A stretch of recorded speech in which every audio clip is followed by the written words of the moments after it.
அனைவருக்கும் நற்புலரி. 2023 மிகவும் சிறப்பாக அமைவதற்காக எடுக்கப்பட்ட ஒரு புதிய முயற்சி. 2024 தொடர்ந்தது, 2025 தொடர்கிறது. தினமும் காலை 5:27 6:15 மணி வரை நடைபெறும் இணையவழி இணைய பயிற்சி நற்புலரி. 9th சென்ஸ் இன்சென்ஸ் கன்சல்ஸ் வழங்கும் இந்த இணையவழி இணைய பயிற்சி ஒவ்வொரு மாதம் ஒவ்வொரு தலைப்பு, ஒவ்வொரு நாளும் ஒவ்வொரு பயிற்றுனர். அந்த வகையில் இந்த மாதத்தின் தலைப்பு வாசிப்பும் எழுதுதலும். இந்த தலைப்பின் கீழ் ஒவ்வொரு நாளும் ஒவ்வொரு அளவையும் மிகச்சிறப்பாக தங்கள் கருத்துக்களையும் அனுபவங்களையும் வழங்கி வருகின்றனர். அந்த வகையில் இன்றைய நாள் ஆளுமை, அவரை பற்றிய ஒரு சிறிய அறிமுகம் இந்த பயிற்சியின் இறுதியில் பின்னோட்டத்திற்கு முன்பு வழங்கப்படும். தற்போது இன்றைய நாள் பயிற்றுனர், இன்றைய நாள் பயிற்சியாளர் ஸ்ரீவித்யா மேம் அவர்களிடம் இந்த தளம் ஒப்படைக்கப்படுகிறது. Ma'am, please welcome ma'am. This floor is yours. You can start ma'am. அனைவருக்கும் இனிய காலை வணக்கம். ஜனவரி 2025 நற்புலரியில முதல் பேசுவதற்கான வாய்ப்பு கொடுத்ததுக்கு நன்றி கூறி, உங்களை அனைவரையும் வணங்கி, இந்த நாள் அனைவருக்கும் இனிய நாளாக அமையட்டும் என்று கூறி, நீங்கள் கூறிய தலைப்பில் என் சிறிய கருத்துக்களை உங்களுடன் பகிர்ந்து கொள்கிறேன்.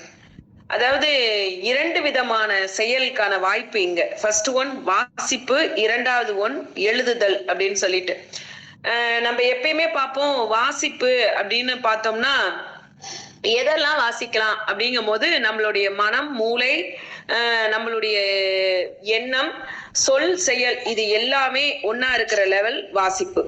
சரி, எழுதுதல் அப்படின்னா எது எழுதுதல் அப்படின்னு சொல்றோம் அப்படின்னா, நம்ம எதை மனசுல பதிய வச்சுக்கிட்டோமோ, எந்த செயலை நம்ம உள் வாங்கிக்கிட்டோமோ, எந்த செயலால் நம்ம காயப்பட்டிருக்கோமோ, எந்த செயலால் நாம பூரிப்படைஞ்சிருக்கோமோ அதை எழுதுறது பேர் தான் எழுதுதல்.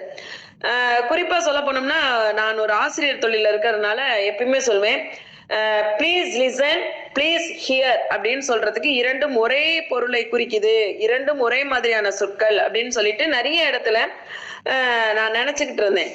ஆனா இந்த வாசிப்பு எழுதுதல் அப்படிங்கும் போதுதான் நான் இத கொஞ்சம் உள் பூந்து பார்த்தேன். இப்ப ப்ளீஸ் லிசன் அப்படின்னா நான் கவனிச்சா மட்டும் போதும், அப்ப என்னுடைய காதுகளை அவங்களுக்கு கொடுத்தா போதும். ஆனா ப்ளீஸ் ஹியர் அப்படின்னா என்னுடைய காதுகளை கொடுத்தா போதும். ஆனா ப்ளீஸ் லிசன் அப்படிங்கும் போது என்னுடைய எண்ணம், என்னுடைய மூளை, என்னுடைய இதயம், என்னுடைய சொல், என்னுடைய ஐம்புலன்களையும் கொடுத்தாதான் நான் ப்ளீஸ் லிசன் அப்படிங்கிற வார்த்தைக்குள்ள போலாம். அப்ப இந்த லிசன் அப்படிங்கிற வார்த்தைக்கு முதல் ஆதாரம் அப்படின்னா இந்த வாசிப்பு அப்படிங்கலாம். சரி, ஏன் வாசிப்பு இவ்வளவு முக்கியத்துவம் வாய்ந்தது அப்படின்னு சொல்லலாம் பார்த்தேன்னா, ஒரு மனிதனை மனிதன் ஆக்குபவை புத்தகம் அப்படின்னு சொல்லிட்டு நேரு சொல்லியிருக்காரு. ஒரு மனிதனை மனிதன் ஆக்குபவை எவை அப்படின்னா புத்தகம்.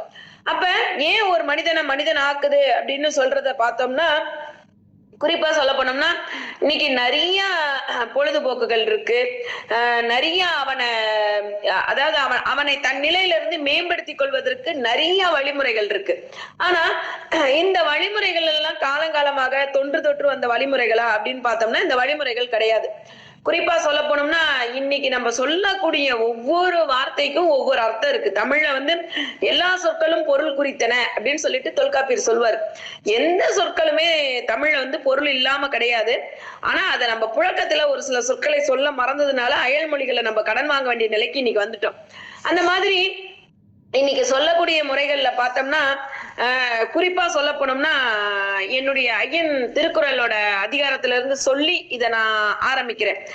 தனக்குவமை இல்லாதான் தாழ் சேர்ந்தார் கள்ளார், மனக்கவலை மாற்றால் அரிது அப்படின்னு சொல்லிட்டு சொல்வார். நம்மளுடைய கவலைகளை போக்கணும்னா 2 இடங்கள் இருக்கு. ஒண்ணு கோயில், இன்னொன்னு நம்மளுடைய படிக்கக்கூடிய புஸ்தகம். அந்த 2மே நான் யாரு, என்னுடைய நிலைமை என்ன, என்னுடைய நிலைமையை நான் எப்படி ஆராயலாம், அதுல இருந்து நான் எப்படி வெளியில போலாம் அப்படின்னு சொல்லக்கூடிய 2 இடங்களுமே என்னுடைய ஐயன் திருவள்ளுவர் அழகா சொல்லியிருக்காரு.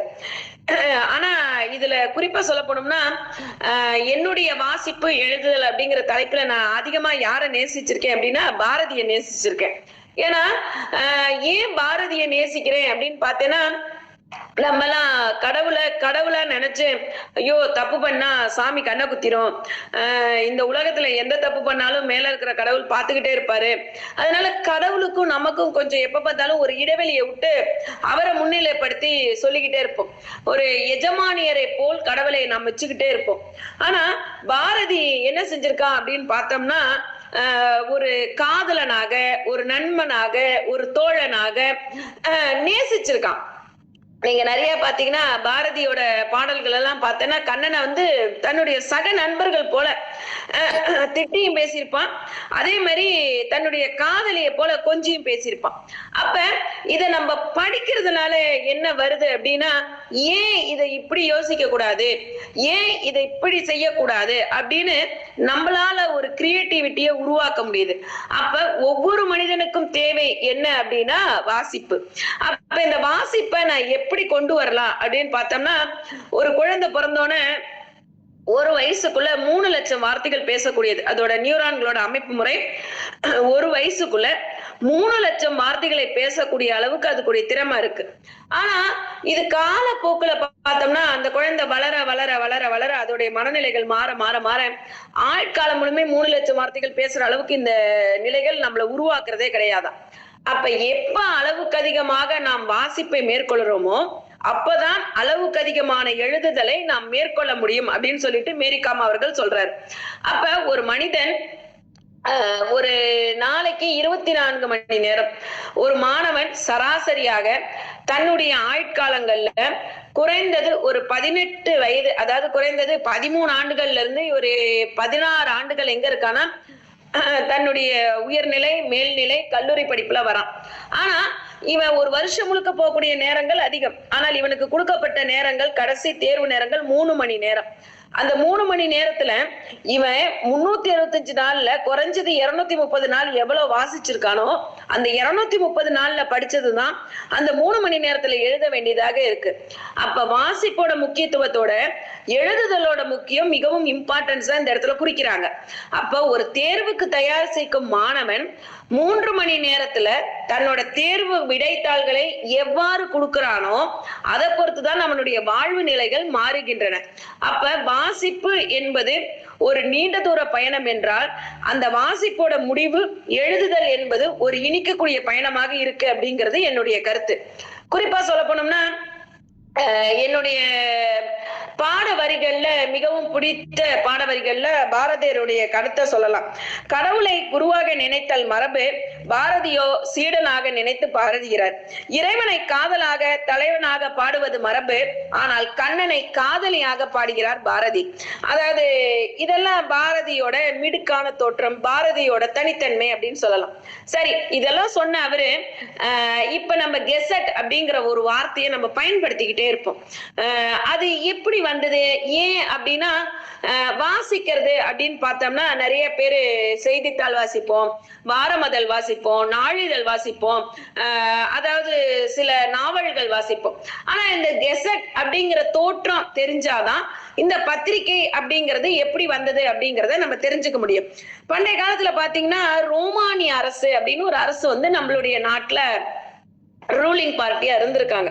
அவங்க என்ன செஞ்சிருக்காங்க, தன்னுடைய ராணுவ அதிகாரிகளுக்கு ஏதாவது ஒரு செய்திகளை தெரிவிக்கணும் அப்படின்னா ஒவ்வொரு செய்திகளை அவங்க ஒவ்வொரு விதமா அனுப்பிக்கிட்டே இருந்திருக்காங்க.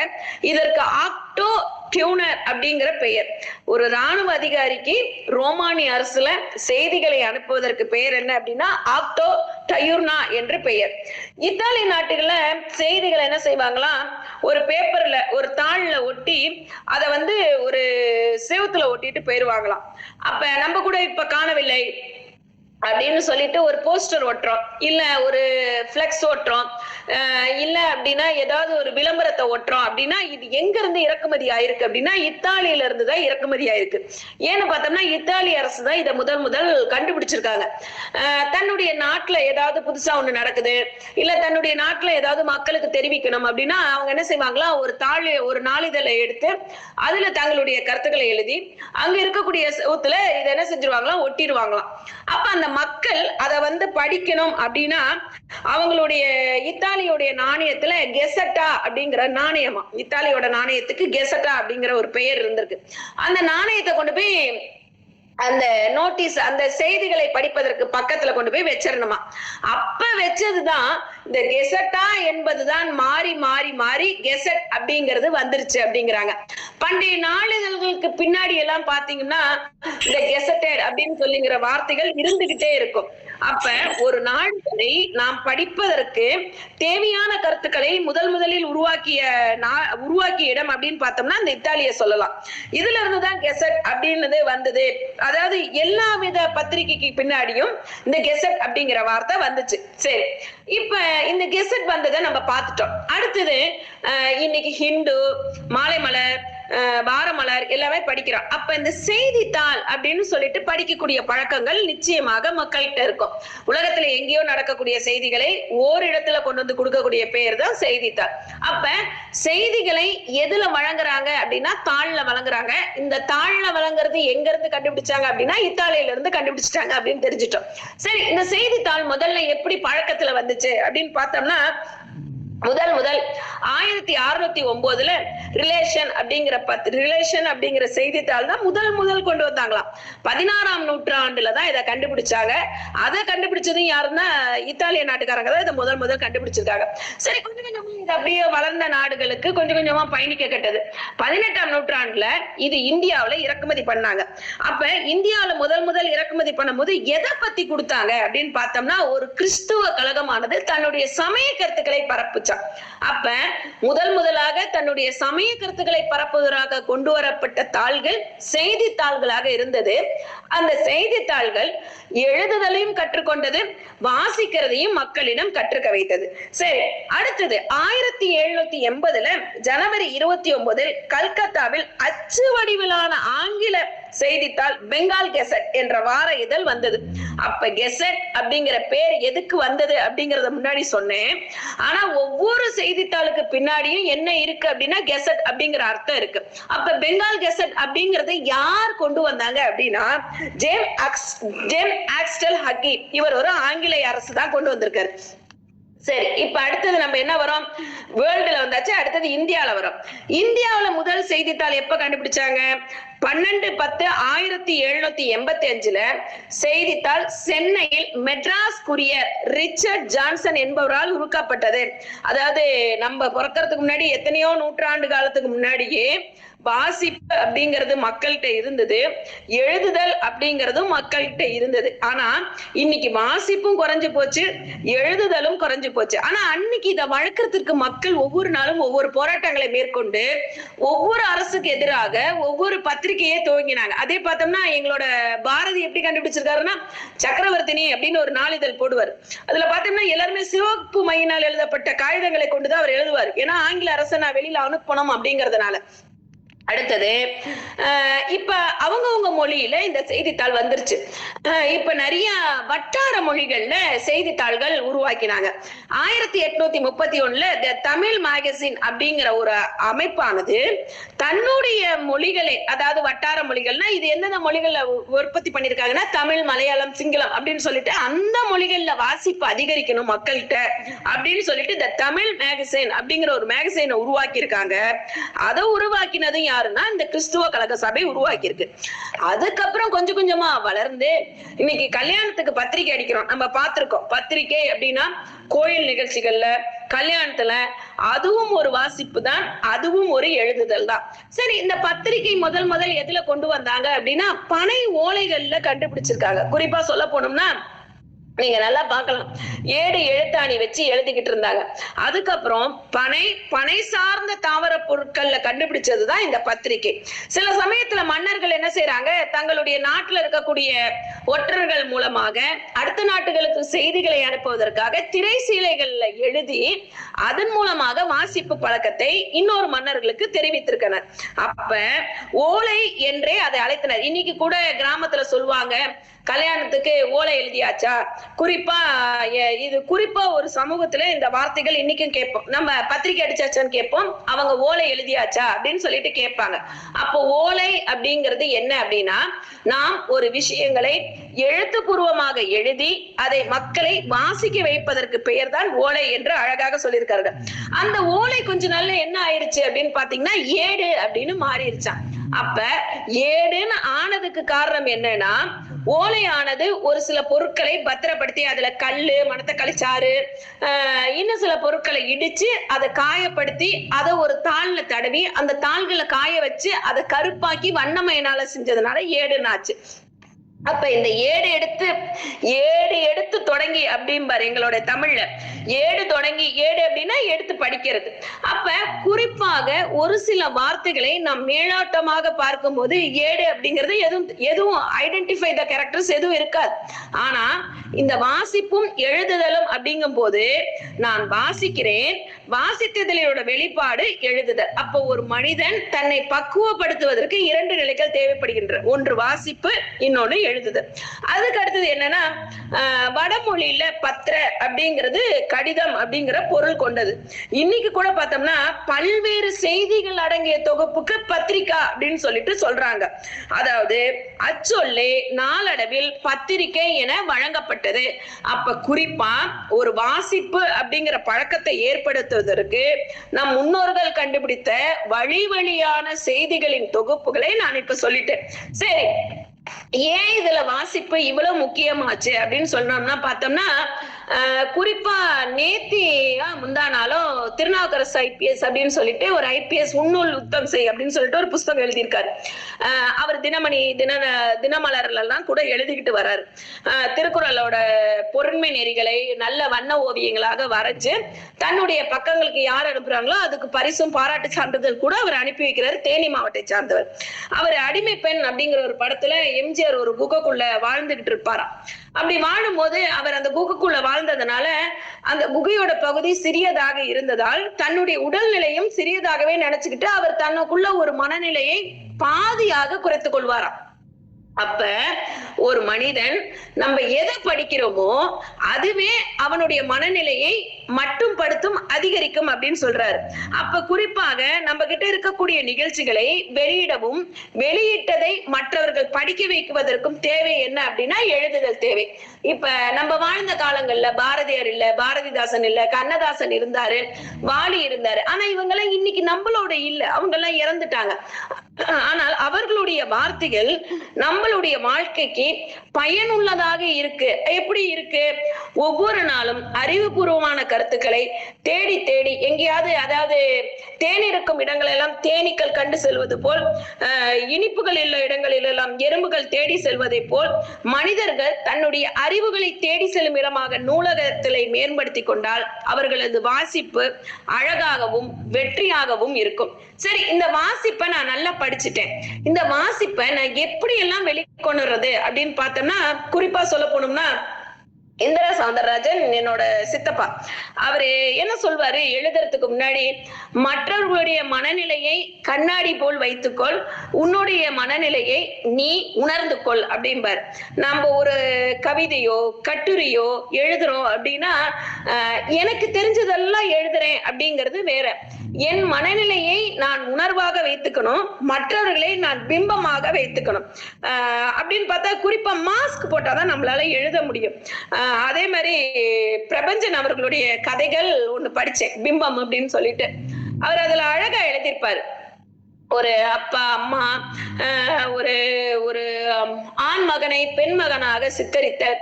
அதாவது ஒரு சாய்வு நாற்காலியில ஒரு வயதானவர் தன்னுடைய வீட்டுல படுத்திருக்கும் போது அவருடைய மனசாட்சி அவருடன் உரையாடுவது போன்று இந்த நாடகம், இந்த கதையானது அமைக்கப்பட்டிருக்கிறது. அவரு படுத்துக்கிட்டே இருக்காரு. ஒரு பெண்மணி இல்லாத வீடு, அவருக்கு வயசாயிருச்சு. அவர் தன்னுடைய இளமை பருவம் முதல் முதுமை பருவம் வரை நினைச்சு பாக்குறாரு. அப்ப அவர் சாப்பிட்டுட்டு வீட்டை எப்படி போட்டிருக்காருன்னா, ஒரு பெண்மணி இருந்தா அந்த வீடானது கொஞ்சம் பெருக்கி கொஞ்சம் சுத்தமா வச்சிருப்பாங்க. பெண்மணி இல்லாத வீட்டுல எப்படி இருக்கு அப்படின்னு பார்த்தோம்னா, அவர் சாப்பிட்டு போட்ட பொருள்கள் அங்கங்க சிதறி கிடக்குதான். அப்ப அவருடைய மனசாட்சி வந்து பாக்குது. அங்க பார்த்தோம்னா அவரு தன்னுடைய உணவுகளை அங்கங்க போட்டு வச்சதுனால எறும்புகள் அங்கங்க மிச்சவண்ணா இருக்கு. உடனே அவரு மனசாட்சி கேக்குது, இந்த இடம் இப்படி போட்டு வச்சிருக்கியே, இதை கொஞ்சம் எடுத்து வைக்க கூடாதா அப்படிங்கிறாரு. அப்பயும் அவர் பதில் சொல்லல. உடனே கொஞ்ச நேரம் கழிச்சு அந்த மனசாட்சி தன்னுடைய வரவேற்பறையில இருந்து ஒரு பெரிய அறைக்குள்ள போகுது. அந்த அறைக்குள்ள போனோம்னா அந்த அறையில தன்னுடைய அப்பாவோட சட்டையை அவர் வச்சிருக்காரு. எதுக்கு இந்த சட்டை என்ன வச்சிருக்க, நீ ஏன் வயதான தோற்றத்துல இருக்க, உனக்கும் வயதா எடுத்து இன்னும் எதுக்கு நீ இந்த சட்டையை வச்சிருக்க அப்படின்னு சொல்லிட்டு கேக்குறது. உடனே அப்ப அவர் சொல்றாரு, என்னுடைய தந்தை இறந்து விட்டார், ஆனால் என்னுடைய தந்தையோட நினைவு எனக்கு இன்னும் அப்பப்ப வந்துட்டு போகும். என்னோட தந்தையோட நினைவு எப்பப்ப வருதோ அப்ப இந்த சட்டையை நான் போட்டுப்பேன் அப்படின்னு சொல்லிட்டு சொல்றாரு. கொஞ்ச நேரம் கழிச்சு மறுபடியும் அந்த மனசாட்சி கொஞ்சம் அந்த அறையை விட்டு வேற அறைக்கு போகும்போது அப்ப ஒரு சின்ன குழந்தையோட, பெண் குழந்தையோட நவநாகரிக உடையான கவுன் இருக்காமா, பாவாடை சட்டை அல்லது ஃபிராக் அப்படின்னு சொல்லிட்டு ஒரு சட்டை இருக்கான்.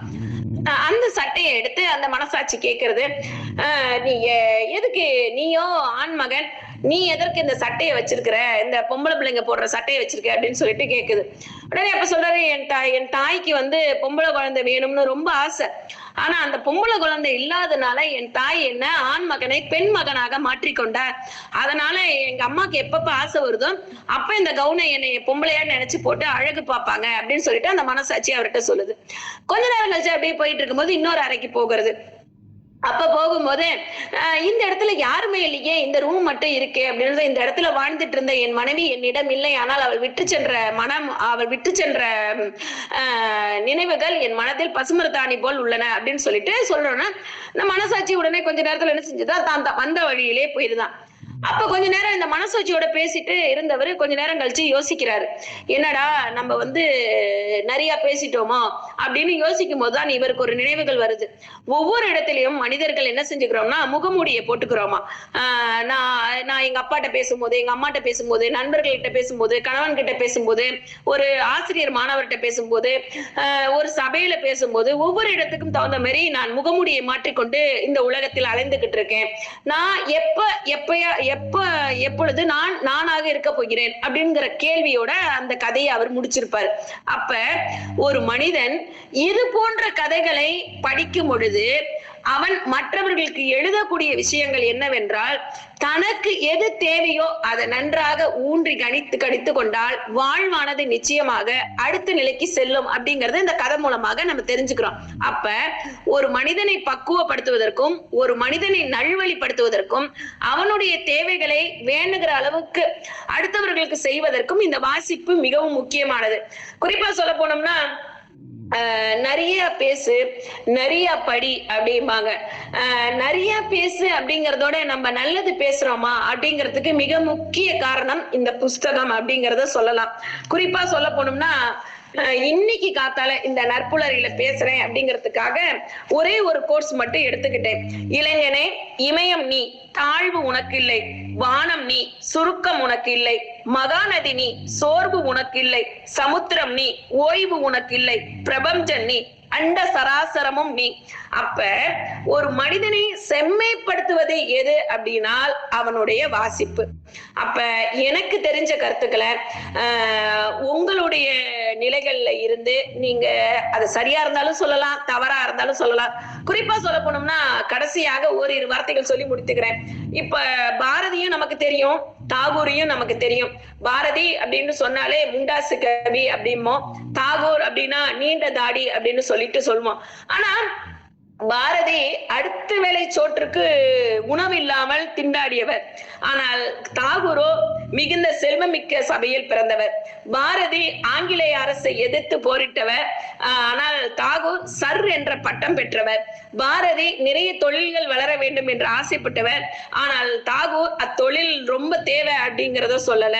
பாரதி இறைவனை எதிர்த்து நின்று வாதாடியவர், தாகூர் இயற்கையை நேசித்து வாதாடியவர். அப்ப இரண்டு கதாநாயகர்களை ஒரே நேரத்தில் நான் வாசிக்கிறேன் என்றால் இந்த வாசிப்பு எனக்கு எவ்வளவு மேன்மை தருகிறது என்று நான் அறிந்தேன். அப்ப இரண்டு ஆட்களும் ஒரே பார்வையில் ஒரே நேரத்தில் நம்முடன் பயணிக்கிறார். ஆனால் பாரதி என்பவர் மிடுக்கானவர், தாகூர் என்பவர் தன்னுடைய நடையில் மாற்றம் கொண்டு வந்தவர். குறிப்பா சொல்ல போனோம்னா, நம்ம எதை நிறைய படிக்கிறோமோ அதனுடைய எண்ணம் நம் மனதுல அடிக்கடி தோன்றிடும். ஏன்னா குறிப்பா சொல்ல போனோம்னா, நான் ரொம்ப பாரதியாருடைய கவிதைகள் அழகா ரொம்ப படிப்பேன். ஏன்னா ஒரு மனிதனுக்கு தன்னம்பிக்கை எவ்வளவு முக்கியம் அப்படின்னு சொல்லக்கூடிய கவிகள்ல யதார்த்தமான நடைகளை சொல்லியிருப்பாரு. அதுல வார்த்தைகள், அதுல இருக்கக்கூடிய உச்சரிப்புகள், அதுல இருக்கக்கூடிய தெளிவுகள், பாமர மக்கள் கூட தன்னுடைய அறிவுகளை வளர்த்து கொள்ற அளவுக்கு தன்னுடைய வார்த்தைகள்ல ஜாலம் காமிச்சிருப்பார் பாரதி. அதனால் பாரதியோ தாகூரோ யாராக இருந்தாலும் நமக்கு அழகாக வாசிப்பு என்ற விஷயத்தை கத்து தருவதற்காக நிறைய புத்தகங்களை போட்டுள்ளார்கள். அந்த வாசிப்பு கொடுத்ததின் பலன் எழுதுதல். இன்று நான் எழுதியதின் பலன் உங்கள் முன் பேசுவதற்கான வாய்ப்பு. கடைசியாக ஒன்று, ஹென்றி டேவிட் கோரா என்பவர் வெற்றி பெறவே மனிதன் பிறந்துள்ளான், தோற்பதற்கு அல்ல என்று கூறி இந்த வாய்ப்பினை கொடுத்த நற்புலரிக்கு நன்றி கூறி விடைபெறுகிறேன். உங்கள் தோழி ஸ்ரீவித்யா.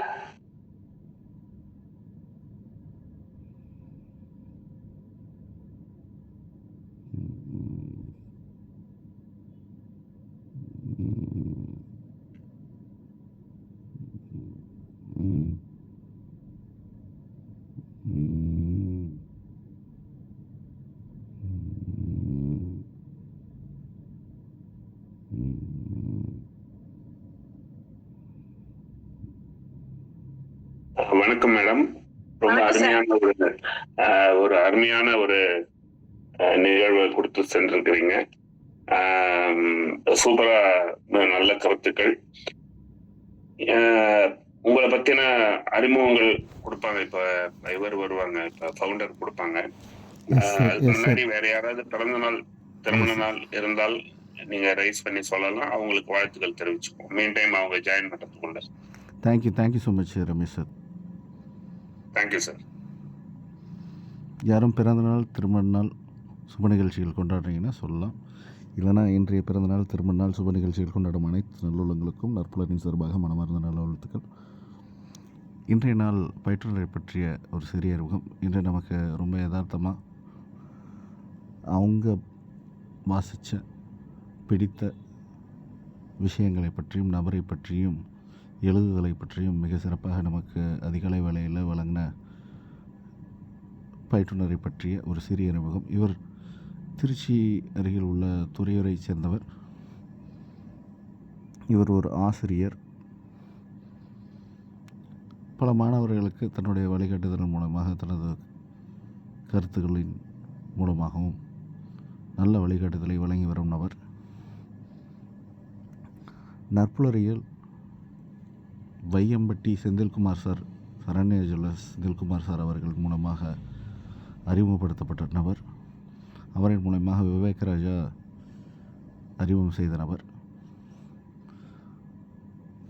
விவேகராஜா சார் நம் நற்புலரில் நிறைய பயிற்றுனர்களுக்கு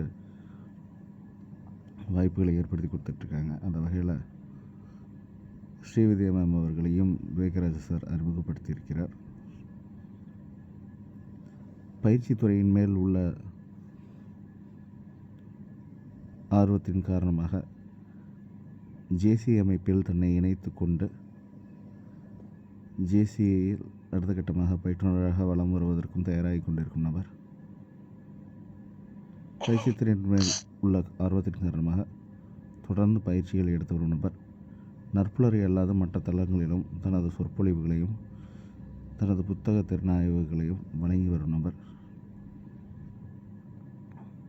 இப்படி பல நல்ல விஷயங்களுக்கு சொந்தக்கார அனைவர் சமீப காலமாக நற்புலரியில் தொடர்ந்து பயணித்து வரும் நபர். ஒவ்வொரு மாதத்தின் கீழ் வழங்கப்படும் தலைப்பின் கீழ் மிகச்சிறப்பாக தங்கள் கருத்துக்களையும் அனுபவங்களையும் வழங்கி வரும் நபர். இவர் பெயருக்கு முன் சிங்கம் என்ற நடைமுறையை வைத்துக்கொண்டு சிங்கமாக கர்ஜித்து தனது பயிற்சிகளை வழங்கி வரும் நபர். நாம் இன்றைய பயிற்றுனர் ஸ்ரீவித்யா மேம் அவர்களை அறிமுகப்படுத்துவதில் நற்புலரி பெருமிதம் கொள்கிறது. மேம் நன்றி சார். Thank you ma'am. ஃபீட்பேக் வழங்குறவங்க ஹேண்ட் ரைஸ் பண்ணலாம். முதலாவதாக ரமேஷ் சார், நீங்கள் இன்வைட் பண்ணி பேசலாம் சார்.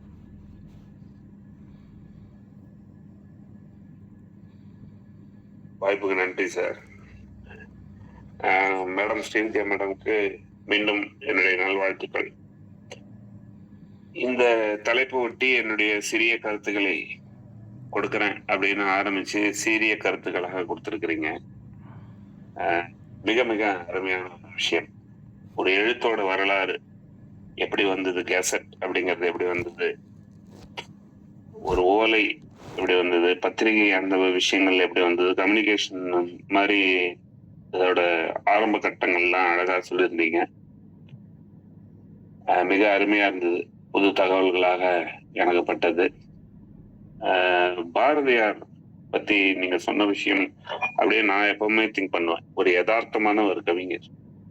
ரொம்ப இன்னைக்கு அதிகமா அவரை பாராட்டுறதுக்கு காரணம் என்னன்னா, அவருடைய யதார்த்தமான பார்வை. ஒரு ஒரு கடவுளை கூட ஒரு சாதாரணமா கண்ணனை சும்மா அப்படியே ஒரு நண்பர் மாதிரி தான் பார்த்து அவருடைய கவிதைகள்லாம் இருக்கும். இப்போ அதை எடுத்து கூறிய விதம் ரொம்ப ரொம்ப அருமையா இருந்தது. ரொம்ப இம்ப்ரெஸ் ஆன விஷயம் அந்த மனசாட்சி ஒரு ரூமா போய் பார்த்து சொன்னது. அப்பாவை பிடிக்கும், அம்மாவை பிடிக்கும், மனைவி பிடிக்கும்னு சொல்லுவோம். ஒரு பாட்டுல கூட வரும், எல்லோருக்கும் நல்லவன் தன்னை இழந்தான் அப்படின்னு, கடவுள் என் கல்லானான்ற பாட்டுல அந்த வரி எனக்கு ரொம்ப பிடிச்ச வரி. ஸோ எல்லாருக்கும் நம்ம நல்லவரா இருக்க போக கடைசியா நம்மளோட சுயமை இழந்துடுறோம் பல நேரத்துல. அந்த விஷயங்களும் அழகாக சொல்லி பாரதியையும் தாகூரையும் ஒரு கம்பேரிசனும் சொன்ன விஷயம் ரொம்ப அருமையான விஷயமா இருந்தது. ரொம்ப அருமையான ஒரு செஷன். இந்த தலைப்புக்கு பொருத்தமான பல சீரிய கருத்துக்களை கொடுத்திருக்கீங்க. நன்றி வாய்ப்பு. நன்றிங்க ஐயா.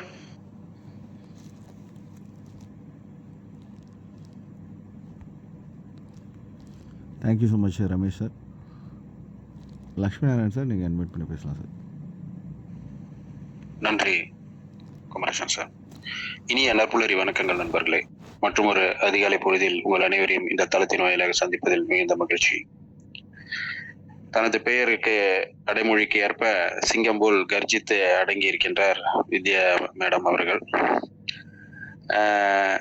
எனக்கு என்ன சந்தேகம் என்று சொன்னால், அவர்கள் வீட்டில் அனைவரையும் அதிகாலை எழுப்பிவிடும் அலங்காரம் போல இன்று அவர் கர்ஜித்தது அவர்கள் தூங்கி இருப்பார்களா இந்த அதிகாலை வேளையில், இல்லையா என்பது எனக்கு தெரியவில்லை. அந்த அளவுக்கு அவருடைய குரல் இங்கு எனது வீட்டில் எதிரொலித்தது.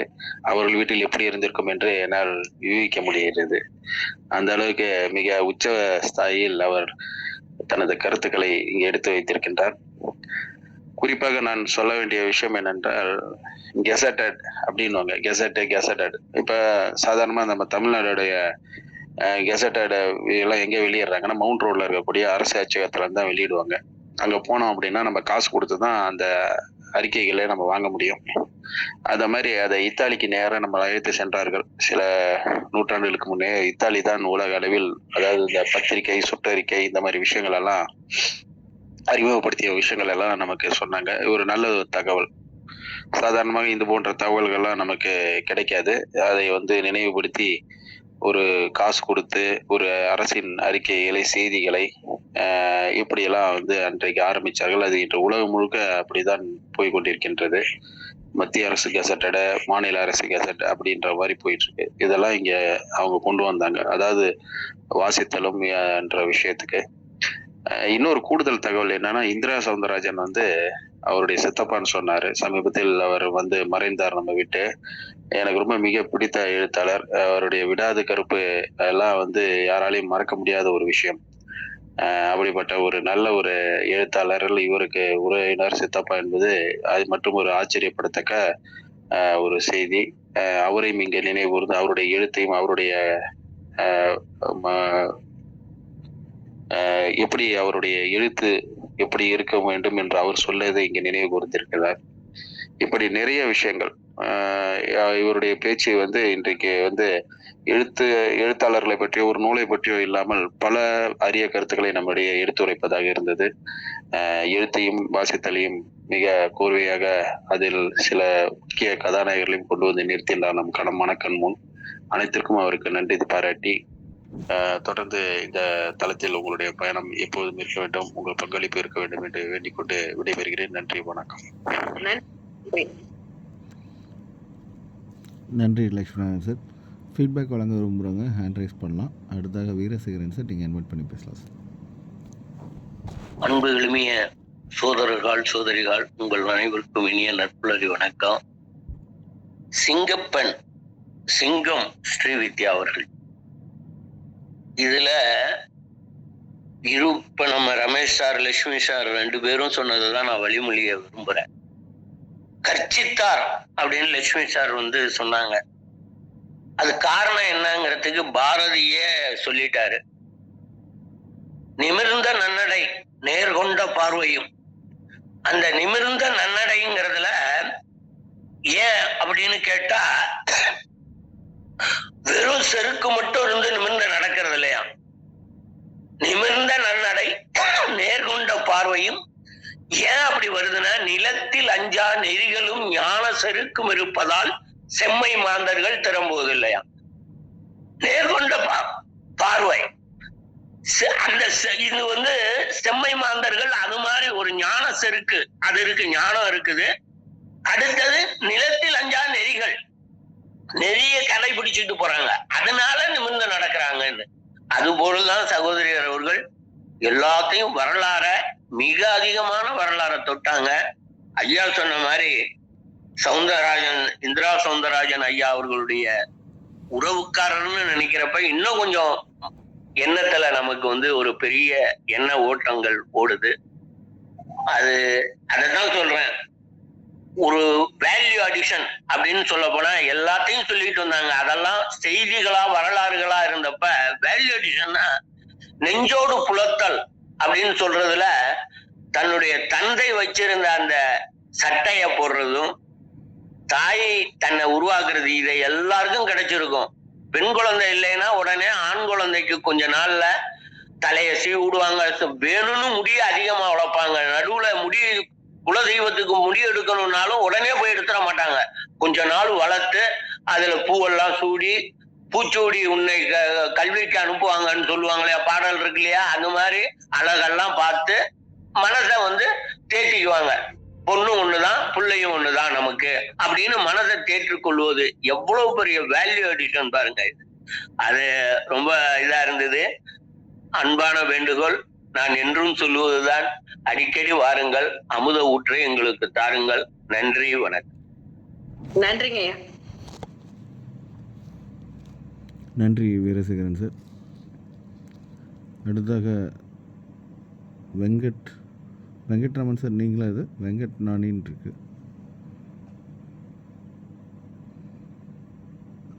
நீங்கள் அட்மிட் பண்ணி பேசுங்க. வணக்கம் சார், நான் நற்புலரி. நான் தான் சார் இன்னொரு ஐடி இதுல இருந்து வந்திருக்கேன். இன்றைய இதை பற்றி பேசும்போது ரொம்ப அருமையான ஒரு இது மார்கழி மாசம் அப்படின்ற போது சிங்கம் ஸ்ரீஜா மேடம் அப்படின்றது ரொம்ப அருமையா இருக்கு.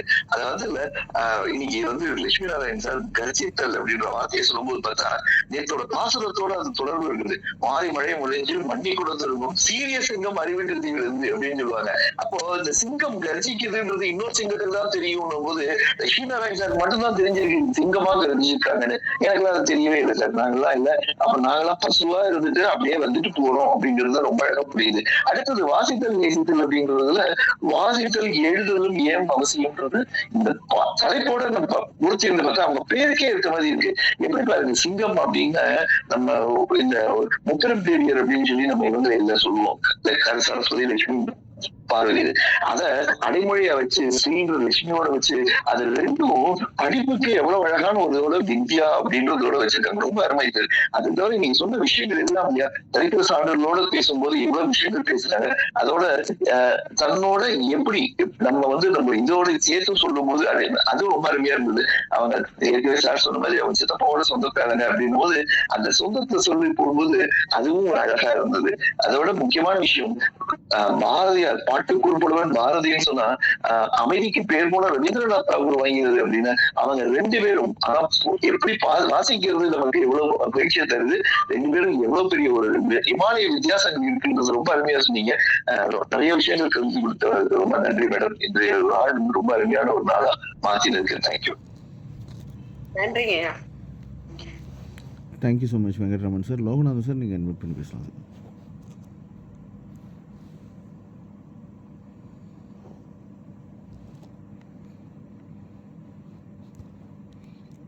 லோகநாதன் சார், நீங்கள் பேசுகிறீங்கன்னா அன்மியூட் பண்ணி பேசலாம்.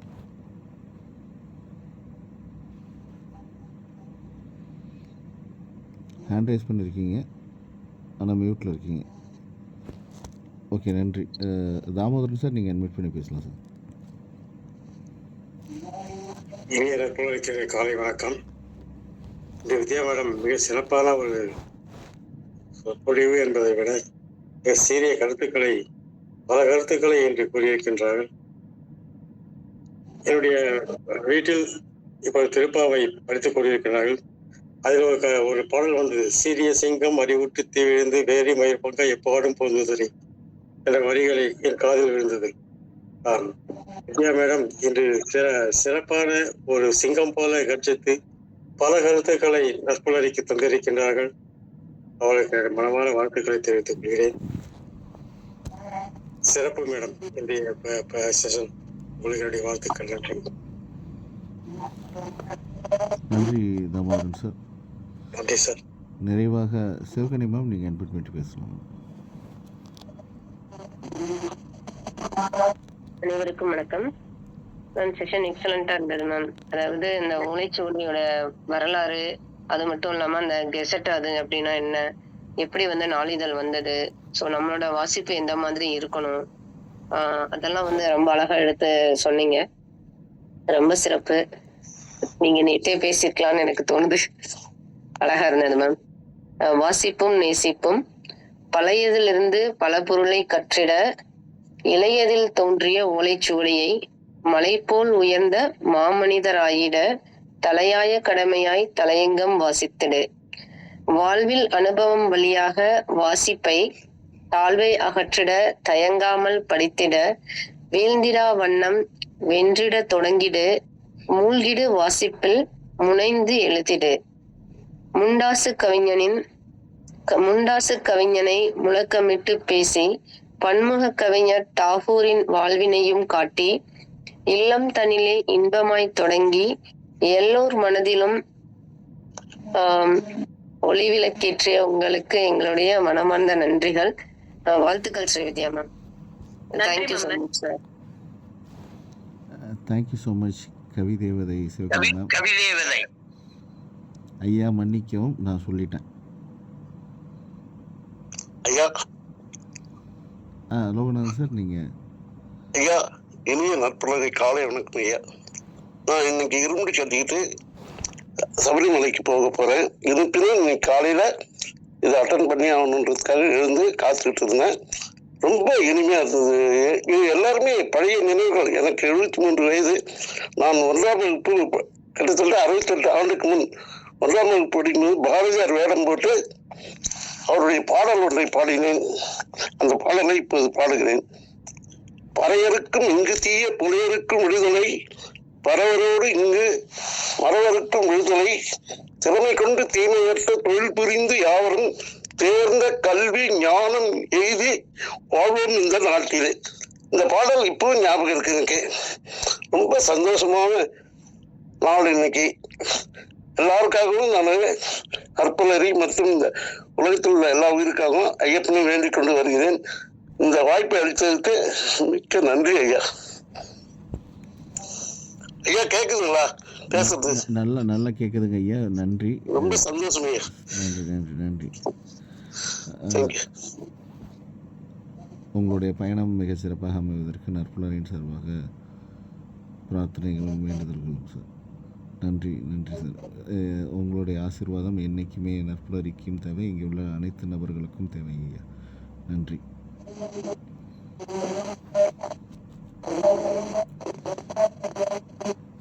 மியூட் பண்ணிக்கோங்க.